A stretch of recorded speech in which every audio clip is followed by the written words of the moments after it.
Here's how they line up for race 3 for the NZ V8 Ute Challenge. Chris Pither off the pole, Simon Byrne from 2, Kane Lobb from 3, all 3 championship contenders in the top 3 spots. Scott McKelvey from 4. A road 3 start for Andrew Wade alongside the Rocket Man Peter Robb. Go back to Peter Chaos Ward, Jeff Ripples Kernahan. A row 5 start for James Huggy Urquhart alongside Dave Kernahan. Then it's Jeff Spencer, Rob Jarvis. Back to row number 7 and completing the lineup, Mike Lightfoot in the BSL Racing Ford. So we've got the top 3 championship contenders in the first 3 grid positions for the final race at Manfeild for the NZ V8 Ute Challenge. Simon Byrne with a great start off the outside of the front row. And like so many of the classes this weekend, Clint, Manfeild could be the defining point in the championship for the NZ V8 Utes. It's the battle for second place right there on the front of your screen right now in the front of the race. It's the McDonald's Ford of Junior. He's just 7 points in front of the Gypsy. The other Ford, Chris Pither, in the championship, and Kane Lobb in the Mark Cromie Holden. He's still got a 75-point lead in the championship, but Jamie, the word is he's not happy. Well, Chris Pither's got the race lead here on lap number 1. Scott McKelvey's made a great start through to the 4th position. Andrew Wade lines up behind him in 5th on board with Buzz Lightfoot, having started from the rear of the field with Huggy just up ahead of him. Picked up a good 4th place in the last race, repaired the damage from the busted bonnet in race 1, so he's back into the groove. But this really is going to be a fantastic one. As down the inside, Andrew Wade, he admitted he made a bit of a mistake in that second race. Huge learning curve, but look how quick he is to snap up 4th place from McKelvey.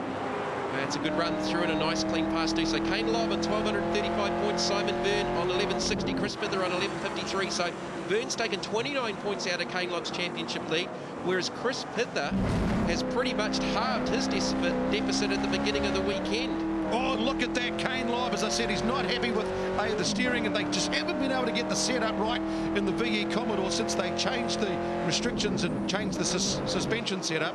He hasn't had a good weekend, and he's been under pressure from Chris Pither, who's put some cars between himself in the races, and so his championship lead is slowly being dwindled.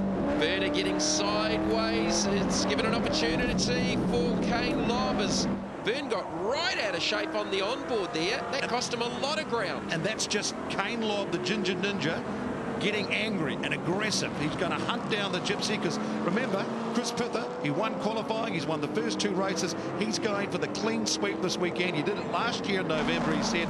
Hasn't done it for a while, and that will close him up. If he can do it, he'll take second place in the championship in this race right here, right now. They started the weekend 142 points down on Lobb. That gap is now 82 points covering the top 3. So he's taken 60 points out of Kane Lobb's championship lead as we're on board with Buzz. Hunting down SOS, as I reckon Byrne's got some problems there. Junior's got some problems, which is a shame because all the sponsors from McDonald's here at Palmerston North are here watching, the families here, and they won't be happy. He won't be happy either. Look, he's shaking his head. What's going on? There may be a deflating tyre, maybe a left rear tyre. As the rear of the car looked very, very scuddy. It is a left rear tyre down for the McDonald's Ford. He's still sideways. He's going to have to go into the pits. Yeah, he's got to have to pit and protect the points. He's going to lose points. He'll lose second place in the championship to Pither, but at least he may stop the bleeding, limit the bleeding. So that'll move Andrew Wade up into 3rd, Scott McKelvey 4th, Chaos in 5th, and he's had a couple of good rounds, old Peter Chaos Ward. Yeah, the demolition man.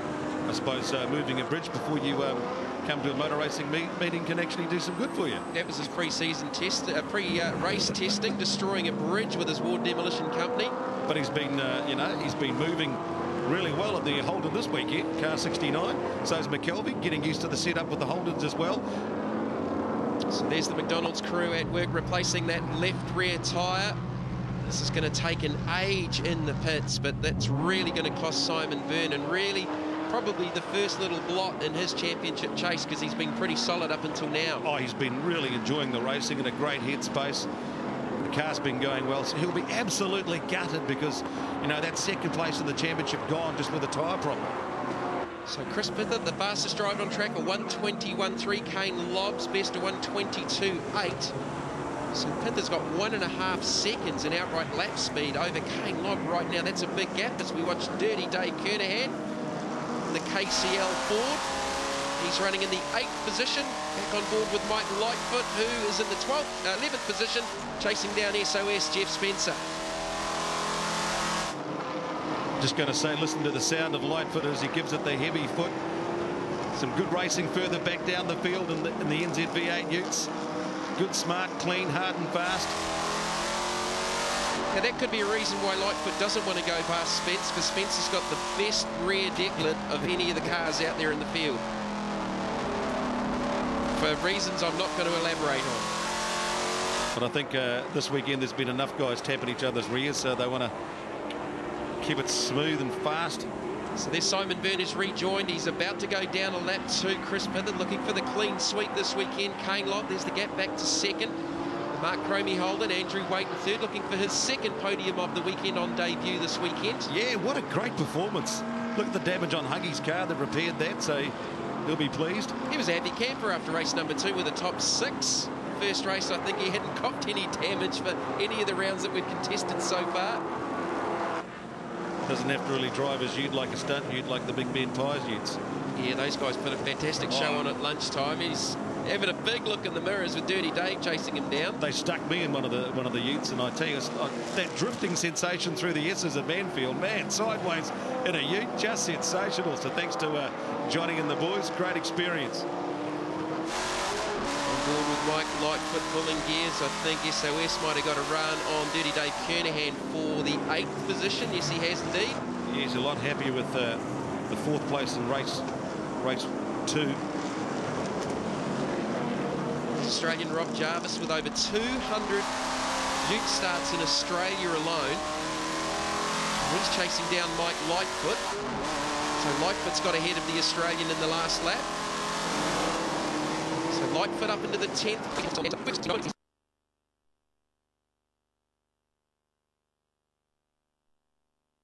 Not been beaten off pole. He's had 5 consecutive pole positions in the NZV8 Ute Championship. That's why he's the champ. That's why he's so smart.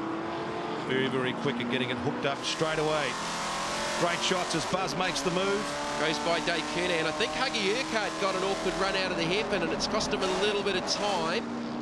Oh, bit of locking up, bit of burning going on there. That was a big brake lock up from Mike Lightfoot. Hunting through Higgins. Too wide. Here they come down the straight. Who's got the big ones to hold it on for Dunlop? So Huggy Urquhart and Mike Lightfoot, the 2 black cars. One's a Holden, one's a Ford. That's the great thing about this track. Look at that, too wide. Coming into the front straight. Look at, they're going to stay all the way down. Dave's going to pull up alongside Rob Jarvis and say, hey, aren't you the guy that took my boy out in race number 1? He'll be waving a finger, maybe going by. Aussie and a Kiwi. 2 old boys who love their motor racing. Oh, Dave's good under brakes. He's done a good job around the outside of the Aussie. He's going to be too wide around the whole track. They haven't managed to make contact. That's a big pass from Dirty Dave. Good skills. Take that one for the boy from race number 1, says Dad. The captain would applaud that, I reckon. Absolutely, absolutely. Now he's going to have a look at Buzz. Come on. He's going to have a back look around, then Jarvis going to have a look around the outside of Kernahan. But yeah, Kernahan's definitely on the move here. Down the Denny Holmes straight. See, he's going to... Which line will they take into Higgins? Going into and out of. Look at the captain hunting now, lurking. 8th, oh, 9th, like a great and 10. white shark. 8th, 9th and 10. SOS goes through. He's in the 7th position. James Urquhart in 8th. Mike Lightfoot up to 9th. Kernahan 10th. And Rob Jarvis back to the 11th position as we go back to the leaders. And if anything, Kane Lobb's actually closed the gap quite significantly. It's down to 1.4 seconds. Kane Lobb took a whole second out of Chris Pither in that last lap. I wonder if he's finally got to grips with the suspension and the changes in that Big E Commodore, or is he just angry and just driving the pants off it, driving the wheels off it?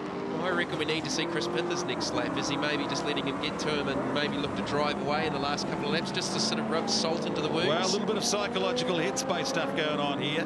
Tell you what, Kane Lobb is visibly closing here into the hairpin. That gap is definitely not 1.4 seconds now. He's closed it right up.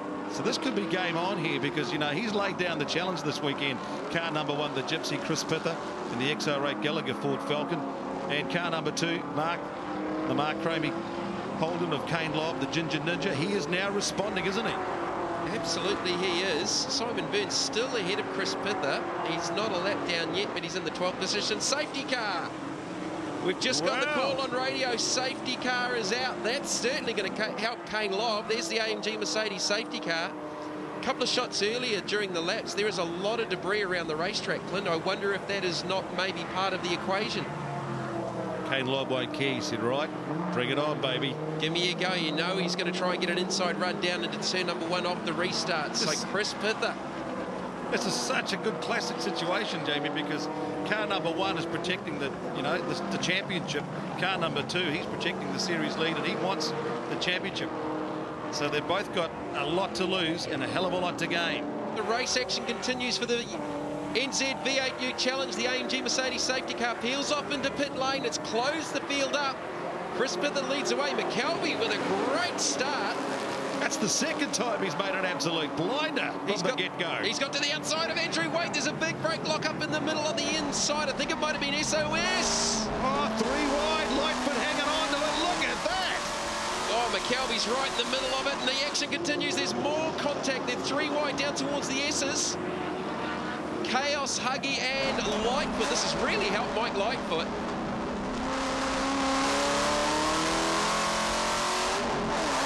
So the last lap forward about to go out for Chris Pither. Oh, it's a freight train, isn't it? What a great sight. I thought Kane Lobb would maybe try and have a go down the inside, but Pither was just too good off that restart. Huggy's sliding sideways off the exit of the hairpin. He's going to drop back to the tail of the field. I don't know if he got any assistance over there. That'll wrap up his wild card ride for the weekend. Spence round the outside of McKelvey. Jeff Spence been having a better weekend, although he hasn't been happy after the tangle with Lobb. Here's the peek antifreeze replay, and it was Huggy and Peter Robb just hanging on to it like a Landers helicopter. I think Lightfoot got out of that, in fairness. Yes. Here's Lobb to the outside of Pither. Last lap forward about to come out. He's going to try and stay there on the outside. Kane Lobb showing his hand with 1 to go at Manfeild. Oh, it's all on here. Sensational racing. Pither's got the inside line, though. He's going to be hard on the brakes. Kane Lobb with nowhere to go. Can he go around the outside? Andrew Waite looking for the opportunity down the inside of Kane Lobb. As Chaos goes off through the gravel. They never fail to disappoint, do they? They never fail to deliver. Peter Ward comes back on track, but he's dropped to the tail as Pither maintains the race lead, but only just. Great run off the exit. Look at Waite putting the squeeze on Lobb. Well, if Kane Lobb could do something similar off the final corner, he was ahead at the line. I think Chris Pither might be a little bit too smart for that, as Andrew Waite's going to pull up along the outside. One of his tyres have gone off, Kane Lobb. Because look at Andrew Waite, he's just nailing him here, although he's going to have the inside through to Higgins and maintain second place. And then shut the door down the straight. I don't think Kane Lobb's going to be close enough to the back of Chris Pither to try and have a go out of the final corner. He's got Andrew Waite to worry about for second, which more importantly for him could cost him more points if Waite can get around him. McKelvey in 4th. So it's the Gypsy looking for the clean sweep. 3 race wins and qualifying. He's about to do it, mate. Waite's half look down the inside. He's not going to get the run off. Chris Pither, the clean sweep for the weekend. Give that man a broom. As we got 1 sideways out of the final corner. Pither with the win from Lobb. Waite 3rd. McKelvey 4th. Spence and 5th. It might have been Spence that got sideways out of that final corner. But 3 out of 3 and pole for the Gypsy, Chris Pither. And the championship lead narrows even further. So Chris Pither with the victory from Kane Lobb. He still maintains the championship lead, but things have certainly got tighter. Andrew Waite on debut this weekend with another podium. Scott McKelvey in 4th, Jeff Spencer in 5th, followed by Mike Lightfoot in 6th, and Simon Byrne in the 12th position.